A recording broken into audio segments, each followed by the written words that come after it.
তুমি না তওবা করেছিলে? তুমি না শুধুমাত্র আল্লাহর জন্য সবকিছু ছেড়ে দিয়েছিলে? বুঝতে পেরেছিলে কোথায় তোমার আসল ঠিকানা? ভুলে গেছ? আবার কোন পাপ তোমায় গ্রাস করে নিল?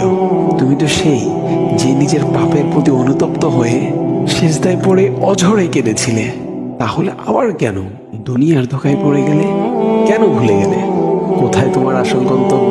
তুমি কি হার মেনে নিয়েছো নফসের কাছে? তুমি এত দুর্বল? ভুলে গেছো তুমি কার বান্দা? কে তোমার রব? তোমার রব তো সর্বশক্তিমান।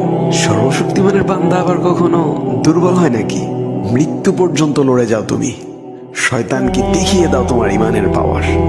শয়তানের ধোঁকায় পড়ে অনেক পাপ করে ফেলেছো, তাই নিরাশ হয়ে গেছো তুমি, তাই না? তুমি কি জানো না তোমার রব কতটা মহান? তিনি তো তোমাকে ক্ষমা করার জন্য অপেক্ষা করছেন। তাই ফিরে আসো সেই রবের দুয়ারে, যার দুয়ার কখনো বন্ধ হয় না।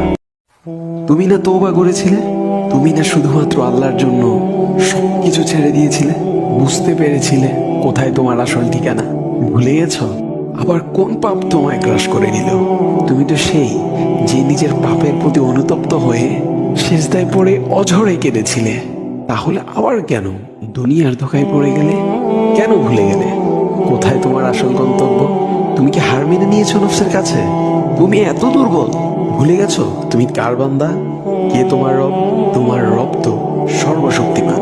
সর্বশক্তিমানের বান্দা আবার কখনো দুর্বল হয় নাকি? মৃত্যু পর্যন্ত লড়ে যাও তুমি। শয়তানকে দেখিয়ে দাও তোমার ইমানের পাওয়ার। শয়তানের ধোঁকায় পড়ে অনেক পাপ করে ফেলেছো, তাই নিরাশ হয়ে গেছো তুমি, তাই না? তুমি কি জানো না তোমার রব কতটা মহান? তিনি তো তোমাকে ক্ষমা করার জন্য অপেক্ষা করছেন। তাই ফিরে আসো সেই রবের দুয়ারে, যার দুয়ার কখনো বন্ধ হয় না।